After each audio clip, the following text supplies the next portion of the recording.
এই জুলাই মাসের 19 তারিখে আমাদের সোনামুড়া থানাতে একটা এনডিপিএস মামলা হয়েছিল। তো এই মামলার সূত্র ধরে আমরা অলরেডি ২ জন ড্রাগ পেডলারকে গ্রেপ্তার করেছি ওই দিনেই। আর আরেকজন এই ড্রাগ পেডলার এই মামলার সঙ্গে যুক্ত ছিল। যদিও তিনি পুলিশ এবং আমরা প্রশাসনে টের পেয়ে আগেই ওই জায়গা থেকে মানে ওই এলাকা থেকে পলায়ন করেছিলেন।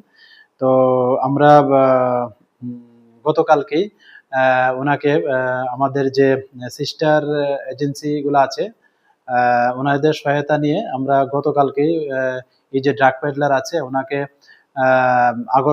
কলকাতা এয়ারপোর্টে ডিটেইন করা হয় এবং আজকে ওনাকে সমস্ত আইনি পদ্ধতি মেনটেন করে আজকে ওনাকে আগরতলা এয়ারপোর্ট হয়ে আবার সোনামুড়া থানাতে আনা হয়। তো আমরা আগামীকাল ওনাকে মহামান্য আদালতে প্রেরণ করব এবং সেই সঙ্গে পুলিশ রিমান্ডও চাবো। তো আমরা আমাদের যে পুলিশের ইন্টারোগেশনের টিম ওনাকে এখনো জিজ্ঞাসাবাদ চালিয়ে যাচ্ছে।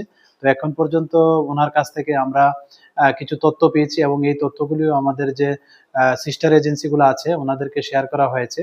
তো আমরা দেখছি এবং এই তথ্যগুলির উপর ভেরিফাই করে আমরা যে নাম আমরা পেয়েছি আমরা অবশ্যই যে তাদের এগেনস্টে যা লফুল অ্যাকশন নেওয়ার আমরা অবশ্যই নেব। Thank you.